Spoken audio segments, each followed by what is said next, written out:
Hi, the Bat Wrangler is here. That's my handle. Well, I'm going to tell you today how to get your own truck and to be your own owner operator of a tractor trailer or any other kind of truck. The first thing you need to do, now I'm going to do this quickly, so it's going to be all within about 15 minutes. But the first thing you need to do is do two things at the same time. Is one, get a lease for a company that's going to give you work. Two, get a truck, which is going to be pretty difficult if you haven't owned one before, but it can be done.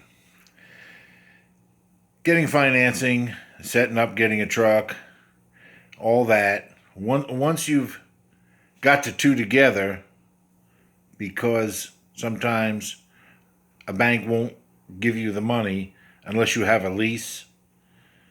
The trucking company won't give you a lease unless you got the truck. So you got to try to get those two together. That's what happened to me. But after you get your truck and after you get your lease, now you have to pay your taxes. And you have to get them ahead of time, like the 2290 form that the federal government has, which is a highway user's tax, separate from any other highway user's tax that some states have. 2290 form, last I knew it was $550 a year. You've got to get it stamped, well, at least in the state of New York. In order to get your plates, you have to bring a stamped copy of the receipt that's been paid. Then, when you go to get your plates, which is about $1,800, it could be as low as $1,400.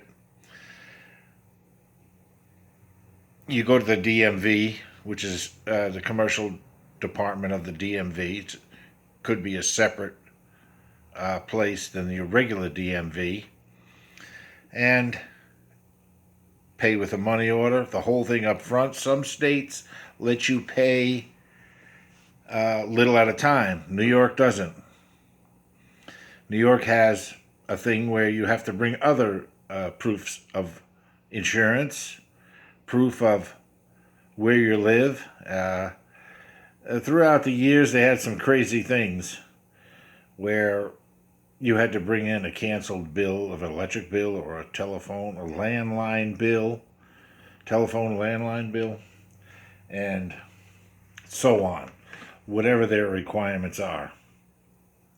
Oh, and then along with it, you establish your trucking name and go to your local town for about $50.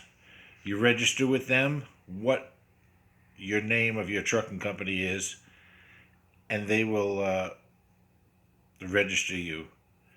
And bingo, you've got a DBA, doing business as. Then you've got to get your fuel sticker. You can do it online. It's relatively easy. It's about $10. And then, the company, if you lease with a company, you wind up getting a DOT number. The company has their own. You could use theirs. Then you could either get your own. I don't think it costs anything to register for it, but you could do that too. In the state of New York, they issue you one. Everybody has one. They just issue one, and I've got my own plus the one I use in the lease. You only could display one on the side of your truck. The other one will be inactive. Okay, now that you get all this done and you're making money, you're on the road.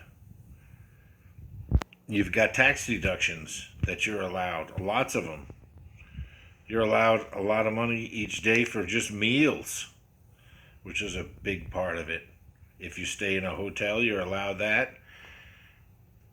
You have a landline phone at home, you're not allowed that. You're allowed the cell phone in the truck. You're allowed a certain amount of mileage paid in your vehicle, your car, to go back and forth to the truck, or to go get parts, or to go wherever you go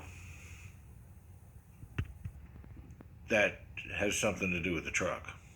Well, your home, you're allowed to deduct a certain part of everything in your home if you use it for business purposes only. In other words, if you have an office in your house and it takes up 10% of your house, you're allowed to deduct 10% of the taxes, 10% of your mortgage payment, your interest, and whatever else you use, maybe electric, and whatever whatever you could come up with. That's how you save and make big money. If you hold dry van, it's not so big. It keeps you moving all the time, though. If you haul flatbed, they pay really well, especially the oversized loads. Reefer units pay very good too. Now, that's if you run the road. If you want to stay local, you can call you a port container outfit. There's a lot of them all around. Even though there's no ports, you could work on the other end. In other words, if you live in, I'm going to give you an example, some country upstate New York, and your company is down in New York City. You go down to New York City, pick up a load, bring it upstate somewhere, deliver it, take the empty home.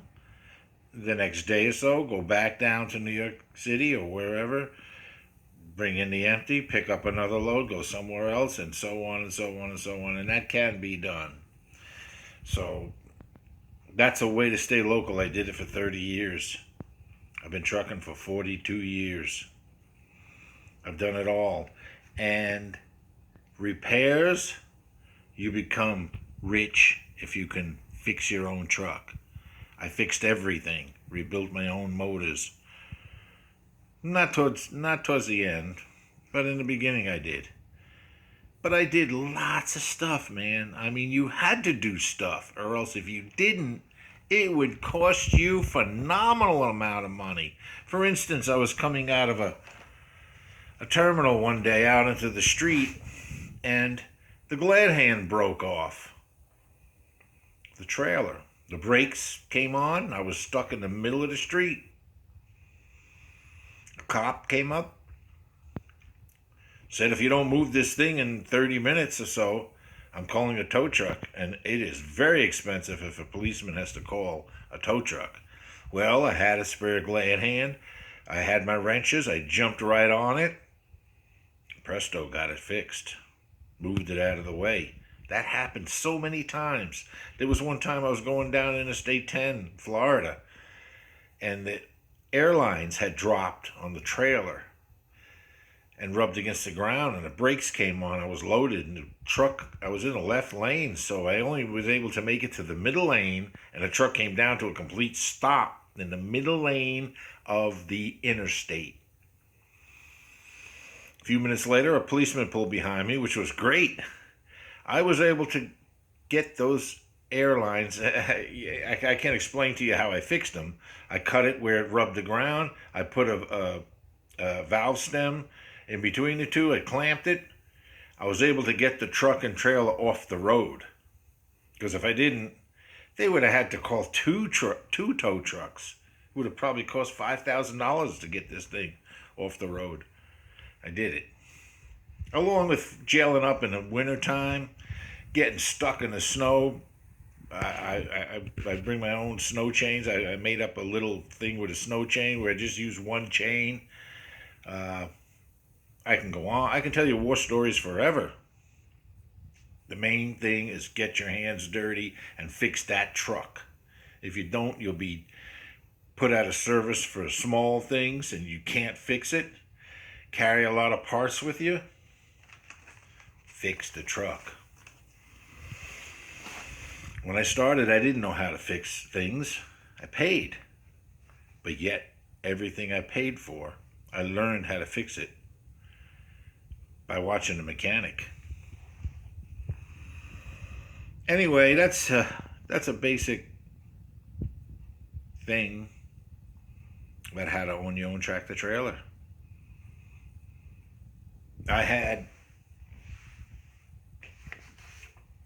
5 of them at one time. I had drivers. I can tell you another thing on how to handle drivers. And I had a company that was self-dispatched. It had fuel cards. It was fantastic. I didn't have to do any dispatching. Just had to make sure that the trucks ran all the time and so on and so on. Well, the Bat Wrangler is signing off, so we'll talk again later. Bye.